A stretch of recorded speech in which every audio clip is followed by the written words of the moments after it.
आज मेरे प्यारे दोस्तों आप लोगों के लिए एक बहुत अच्छी रोमांचक कहानी लेकर आया हूँ जिसमें जीवन के यथार्थ को सत्य को बता दिया गया है। जैसा आप जीवन में डेली काम करोगे वैसे आप बन जाओगे। ये कहानी उस पर आधारित है।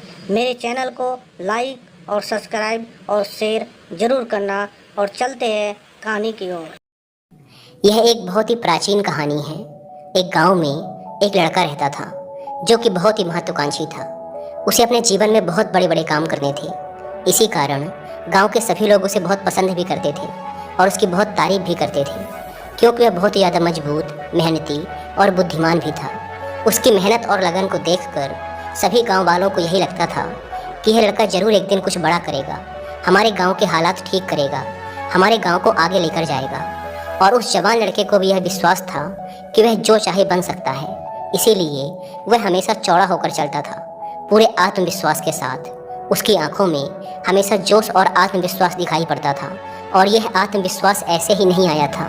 इस आत्मविश्वास के पीछे थी उसकी कड़ी मेहनत, क्योंकि वह घंटों घंटों तक तलवारबाजी सीखता रहता था, तलवारबाजी का कड़ा अभ्यास करता रहता था, जिसकी वजह से उसका शरीर बहुत ही मजबूत और शक्तिशाली बन चुका था। ऐसे ही कई बार जब वो तलवारबाजी करके घर वापस आ रहा होता था तो रास्ते में कई सारी लड़कियां उसे देखकर मुस्कुराती थी और बदले में वह भी उन्हें देखकर मुस्कुरा देता था। वह उनमें से एक लड़की को पसंद भी करता था, लेकिन फिर भी वह उन पर ज़्यादा ध्यान नहीं देता था। वह वापस से अपने घर आकर अपनी तलवार की धार को तेज करने में लग जाता और फिर उसे लेकर तलवारबाजी का अभ्यास करता। ऐसे ही वो रात में और भी ऐसे कई सारे काम करता जो उसे एक अच्छा तलवारबाज बनाने में उसकी मदद करते थे। अब यही उसका नियम बन चुका था। ऐसे ही एक अंधेरी रात को वह लालटेन जलाकर अपनी तलवार को तेज कर रहा था। तभी अचानक उसे पीछे से एक धीमी सी आवाज़ सुनाई पड़ने लगी। यह आवाज़ उसका नाम पुकार रही थी। लड़का जैसे ही यह आवाज़ सुनता है वह तुरंत तलवार लेकर खड़ा हो जाता है हमला करने के लिए। लेकिन जैसे ही वह मुड़ता है वह देखता है कि वहाँ पर कोई इंसान नहीं है, बल्कि सफ़ेद और लाल रंग की कोई चीज़ हवा में उड़ रही होती है। यह सफ़ेद और लाल रंग की उड़ने वाली चीज़ एक आत्मा होती है, जिसे आप भूत भी कह सकते हैं। यह आत्मा देखने में बड़ी अजीब थी, क्योंकि ना तो यह स्त्री जैसी लग रही थी और ना ही पुरुष जैसी, ना ही खुश ना ही उदास। बड़े ही अजीब हाव भाव के साथ वह हवा में उड़ रही थी और उड़ते उड़ते ही वह बोलती है, मैं दिखाने वाली आत्मा हूँ। उस लड़के को यह बात समझ नहीं आती, लेकिन वह डरता भी नहीं है और तलवार उठाकर पूछता है, तुम कौन हो और तुम्हें क्या चाहिए? आत्मा कहती है, मुझे कुछ नहीं चाहिए, मैं बस तुम्हें अपनी ताकत दिखाना चाहती हूँ। मैं दिखाने वाली आत्मा हूँ। मैं तुम्हें वो सब कुछ दिखा सकती हूँ जो तुम देखना चाहते हो। आत्मा की यह बात सुनकर लड़के को थोड़ा आश्चर्य होता है, पर क्योंकि यह इतनी अजीब घटना घट रही थी इसीलिए उसने थोड़ा उत्साहित होकर आत्मा से पूछा, क्या तुम मुझे कुछ भी दिखा सकती हो? तो ठीक है, तुम मुझे इस दुनिया की सबसे महंगी तलवार दिखाओ जो सोने और हीरे जवाहरातों से बनी है। यह सुनते ही वह आत्मा फूंक मारकर एक छोटा सा बादल बनाती है, जिसके अंदर उस लड़के को वह चमकदार तलवार दिखाई देने लगती है जो पूरी तरह से सोने से बनी थी और उस पर हीरे जवाहरात जड़े हुए थे, जिसे हाथ में लेकर एक योद्धा तलवारबाजी का अभ्यास कर रहा था। यह दृश्य थोड़ी देर तक रहता है और फिर गायब हो जाता है। लेकिन यह सब देखकर वह लड़का बहुत खुश हो जाता है और सोचता है, यह तो सच में बहुत ही मज़ेदार और काम की आत्मा है। उसके दिमाग में एक विचार और आता है जो किसी भी नौजवान लड़के के दिमाग में आमतौर पर आता है। वह मुस्कुराते हुए बोलता है, अब तुम एक काम करो, मुझे इस दुनिया की सबसे खूबसूरत लड़की दिखाओ। वह जैसे ही यह बोलता है उसके सामने फिर एक बादल बन जाता है, जिसके अंदर एक बहुत ही खूबसूरत लड़की प्रकट हो जाती है। इतनी खूबसूरत लड़की जितना उसने आज तक अपने सपने में भी नहीं सोचा होता है। उस लड़की के लंबे काले बाल होते हैं, बड़ी और गहरी नीली आँखें होती हैं, सुंदर सा चेहरा और एक बहुत ही आकर्षक सा शरीर होता है, जिसे देखकर वह जवान लड़का एकदम जम सा जाता है, या ये कहो कि उसकी आंखें फटी की फटी रह जाती हैं। वह अगले कुछ मिनटों तक उस लड़के को ही एकटक देखता रहता है। फिर अचानक वह तस्वीर और वह बादल उसकी आंखों के सामने से गायब हो जाते हैं, जिससे उस लड़के को बहुत बुरा महसूस होता है। थोड़ी देर बाद वह लड़का अपने होश में वापस आता है और उस आत्मा से कहता है कि तुम एक काम करो, अब मुझे इस दुनिया का सबसे ताकतवर योद्धा दिखाओ। यह सुनते ही वह आत्मा फिर से एक बादल बनाती है, जिस पर एक बहुत ही ताकतवर योद्धा की तस्वीर उभर कर आती है। वह योद्धा देखने में बहुत ही लंबा चौड़ा, शक्तिशाली और खतरनाक लग रहा था, जो कि एक एक करके सभी दूसरे योद्धाओं को मार रहा था। उस योद्धा की ताकत और तलवारबाजी को देखकर वह लड़का बहुत ही प्रभावित होता है और मन ही मन सोचता है कि एक दिन मैं भी इसी के जैसा योद्धा बनूंगा।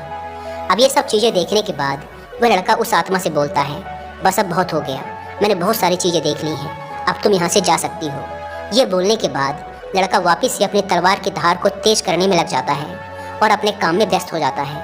वह आत्मा लड़के की बात का जवाब देते हुए बोलती है, ठीक है, अगर तुम्हें अभी कुछ और नहीं देखना तो अभी के लिए मैं तुम्हारे घर से जा रही हूँ, लेकिन अगर कभी तुम्हारा मन करे कुछ देखने का तो तुम अपने घर के पीछे वाले जंगल में आ जाना, मैं तुम्हें वहाँ वो सारी चीज़ें दिखा दूंगी जो तुम देखना चाहोगे। आत्मा की इस बात पर वह जवान लड़का कुछ खास ध्यान नहीं देता और अपनी तलवार को तेज करने के काम में लगा रहता है।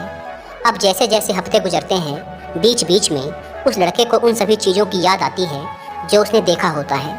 इसीलिए कई बार वह लड़का अपने घर के पीछे वाले जंगल में जाता है, उस आत्मा को देखता है और वापस घर आ जाता है। लेकिन एक दिन तलवारबाजी के अभ्यास के बाद जब वह लड़का बहुत थका हुआ होता है तो सोचता है कि चलो आज देख ही लेता हूँ। वह उस आत्मा के पास जाता है और अपनी तरह तरह की इच्छाएं बताना शुरू कर देता है। वह कभी दुनिया की सबसे खूबसूरत जगहों को देखता है, अलग अलग मौसम को देखता है, उसके कुछ दोस्त जो अब उसके साथ नहीं हैं उनको देखता है, और यहाँ तक कि कई बार कई सारी खूबसूरत लड़कियों को देखता है अलग अलग चीज़ों में। इस तरीके से हफ्ते महीनों बदल जाते हैं और कुछ ही महीनों बाद इस लड़के में बदलाव आने लगता है। जहाँ पहले ये लड़का घंटों घंटों तक तलवारबाजी का अभ्यास करता था, अब वह रोज़ 1 घंटा पहले ही घर वापस आने लगा था। कुछ दिनों बाद उसने उस आत्मा को भी अपने घर में ही बुला लिया था, जिसके बाद से वो आराम से जब चाहे और जितना चाहे चीज़ों को देख सकता था। पहले ये चीज़ें 1 घंटे पहले हुई, फिर धीरे धीरे वो लड़का इतना आराम पसंद हो गया कि वह 2 घंटे पहले आने लगा, फिर 3 घंटे।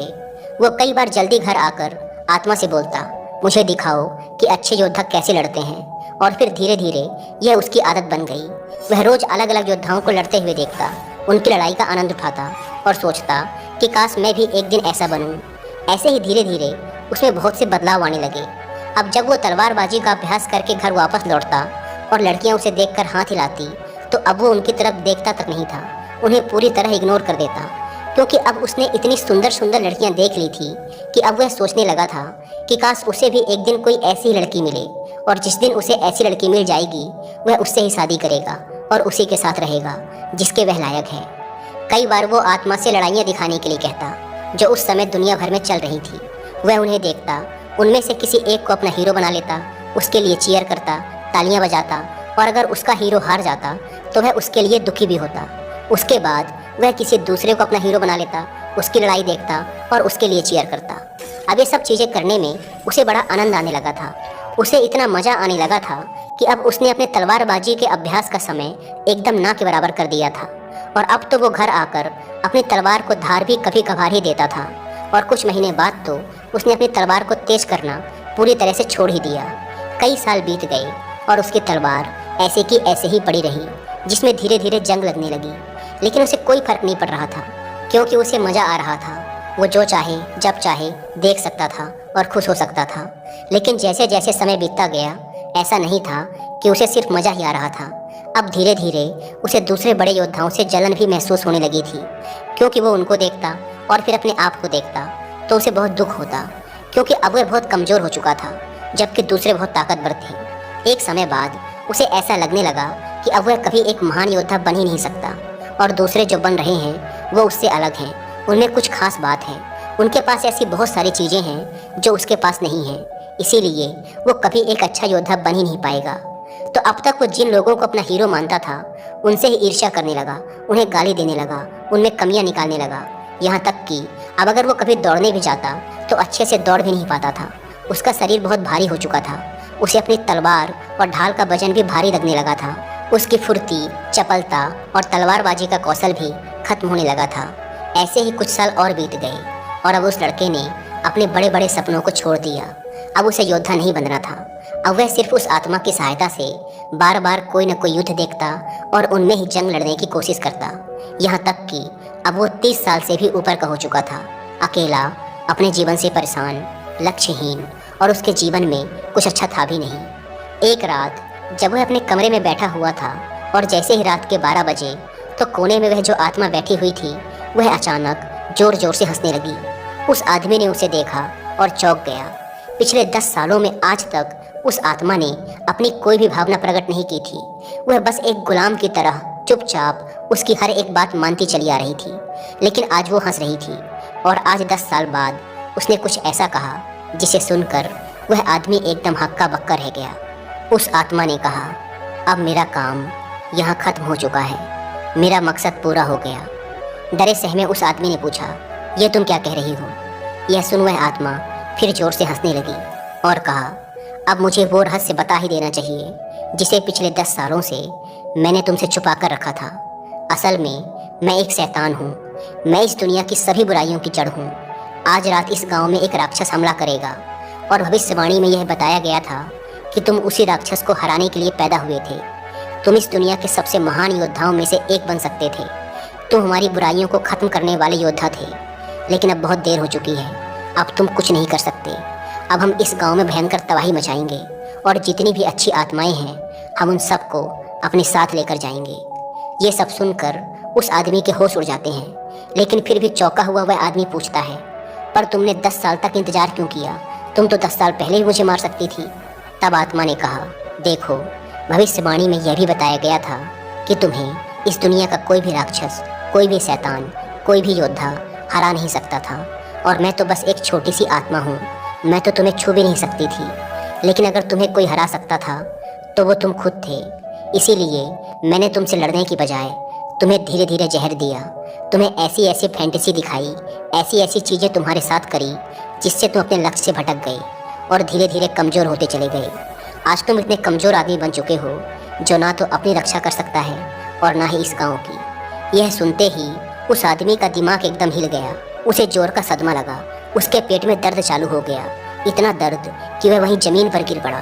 पर फिर धीरे धीरे दर्द में कराहते हुए उसने कहा कि क्या उन खूबसूरत लड़कियों को मैं फिर से एक बार देख सकता हूँ? इस पर उस शैतानी आत्मा ने हंसते हुए कहा, हाँ, हमेशा, लेकिन सपनों में। दोस्तों, ये कहानी पूरी तरह से हमारे आज के समय में भी फिट बैठती है और अब तक आपने समझ भी लिया होगा कि आज के समय में हमारे लिए वो शैतान, वो डेविल कौन है। Internet, social media, porn, drugs और ऐसे बहुत से एडिक्शन जो आज की यंग जनरेशन को लगातार वीक और पर्पसलेस बनाते जा रहे हैं।